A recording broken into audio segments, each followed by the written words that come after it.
Afinal de contas, o Espírito Santo, ele é Deus ou ele é uma força ativa? Muito bem, seja muito bem-vindo, meu nome é Davi.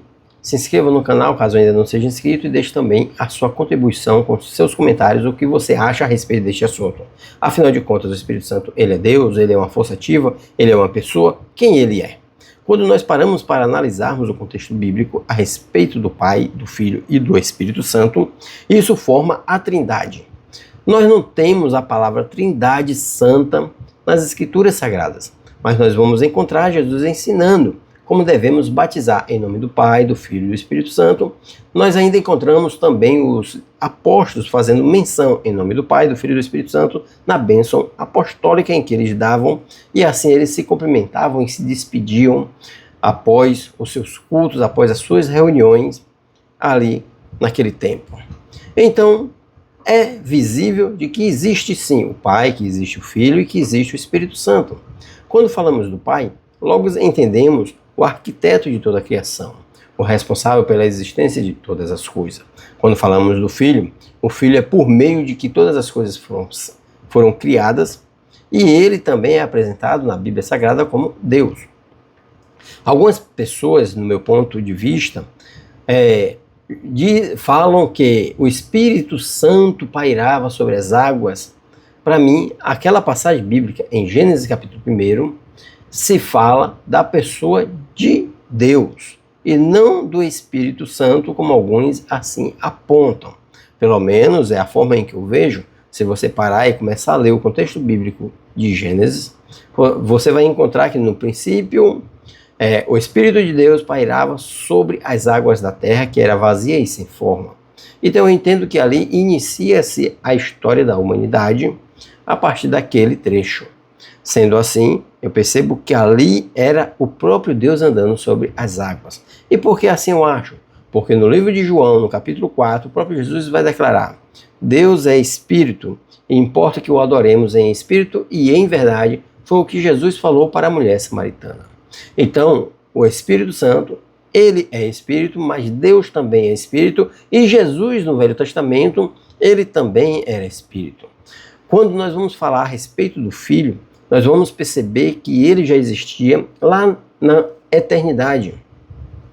Quando o profeta Isaías recebe a revelação a partir de Deus a respeito de um menino que nasceria e que um sinal seria dado, que seria que uma virgem conceberia e daria à luz a um menino.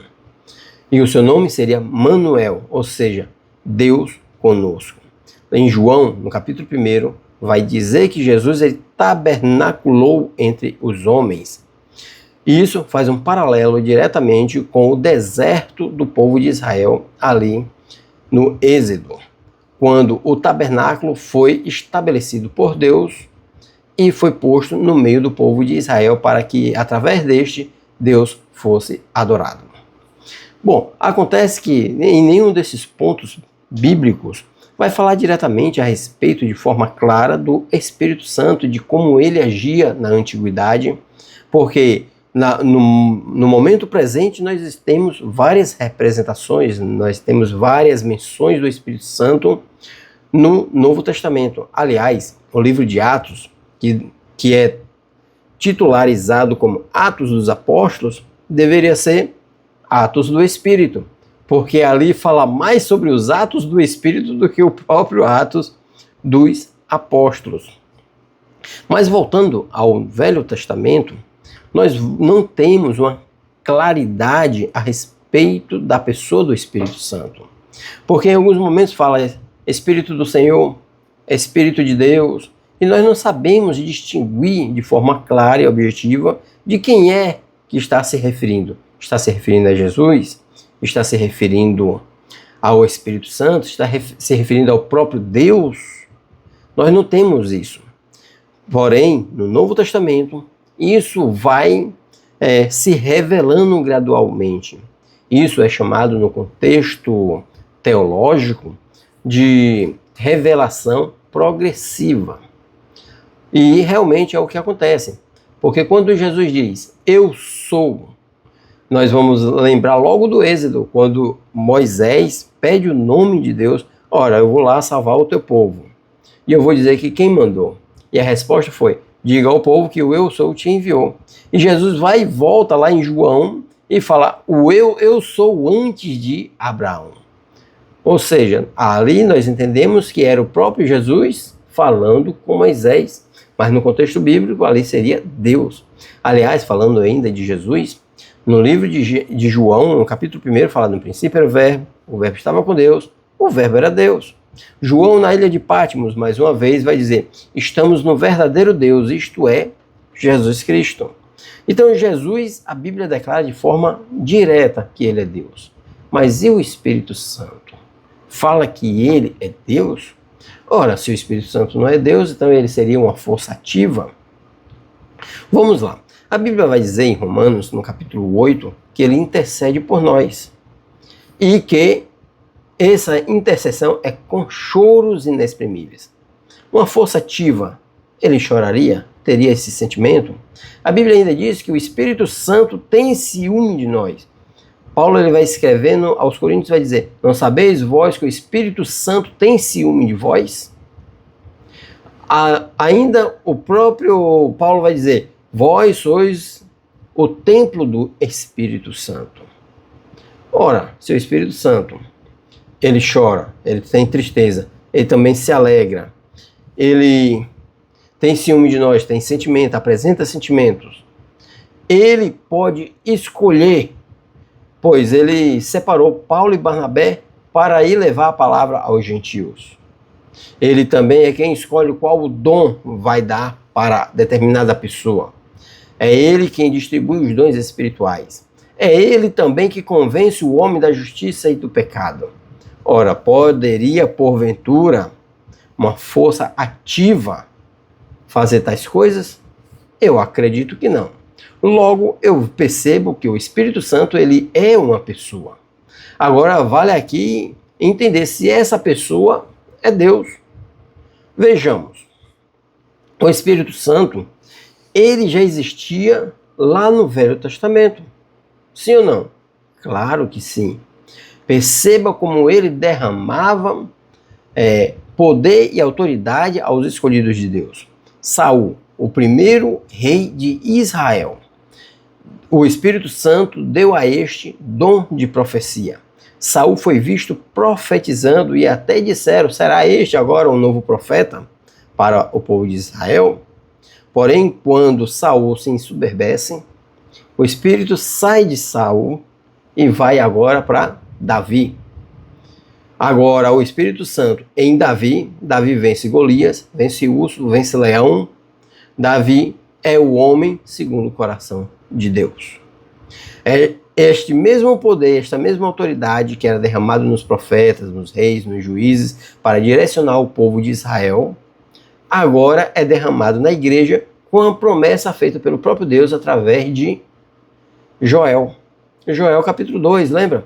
Vai dizer: porque nos últimos dias derramarei do meu espírito sobre toda a carne, e então profetizarão, expulsarão demônios, terão visões, terão sonhos. Aí Jesus, que também foi uma promessa, a qual nós já vimos anteriormente, e é declarado por Isaías, considerado o profeta messiânico, dizendo que Jesus viria, e Jesus veio e também morreu.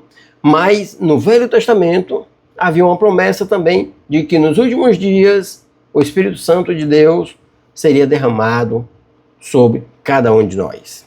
E Jesus vai e completa: olha, eu vou, mas não vos deixarei só, eu enviarei um outro Consolador. Quando a palavra fala um outro, está se referindo da mesma essência, do mesmo destino. De onde Jesus veio, também vem o Espírito Santo, da mesma essência, da mesma divindade do Pai. Então, este agora vem e repousa sobre nós. E Jesus dá um alerta: o Espírito do qual o mundo não pode receber, o Espírito da verdade, que irá habitar sobre vocês. E aqueles que creem em mim seguirão então os sinais. Esses sinais seguirão através do Espírito. E que sinais são esses? Pegarão em serpentes, expulsarão demônios. Se comerem ou beberem alguma coisa mortífera, não lhe farão danos alguns. Claro que nós não vamos tentar ao Senhor, né? Vale ressaltar que isso aqui, se você não souber, se alguém tentar te envenenar e Deus tiver um propósito ainda na sua vida e não quiser que você morra, então você não irá morrer. Nada irá acontecer se não for a sua hora determinada por Deus. E o último sinal que Jesus deixa, que o Espírito Santo traria para nós, seria falar em outras línguas. Perceba que em Joel capítulo 2, a promessa do Pai não incluiria o falar em línguas. Porém, quando Jesus fala, ele inclui o falar em outras línguas como um sinal daqueles que o creriam. Bom, acontece que no livro de Atos, no capítulo 2, o Espírito Santo derrama o seu dom conforme o seu querer. Chegando aqui, nós vamos perceber que o Espírito Santo faz parte também da mesma divindade que Deus. Portanto, ele também é Deus. Ou seja, o Pai, o Filho e o Espírito Santo formando uma trindade. Apesar da palavra trindade não existir na Bíblia Sagrada, nós acreditamos que os três é Deus. Os três é por meio do qual nós somos salvos e reconciliados. Se não fosse o Pai que enviasse o Filho, se não fosse o Filho que executasse a obra redentora em que tem o poder de nos redimir de todos os pecados, e se não fosse o Espírito Santo que nos convence da justiça e do pecado, nós não nos arrependeríamos. Nós não chegaríamos até Deus. Pois bem, vou ficando por aqui, espero que vocês tenham entendido. Tentei ser o mais claro possível. Eu sei que este assunto deixa muita gente em dúvidas, inclusive eu também tenho algumas pequenas dúvidas, mas não deixo de ter. E você, com certeza, continuará com alguma dúvida. Mas se inscreva no canal, deixa aí os seus comentários, conforme o que você acredita, tá bom?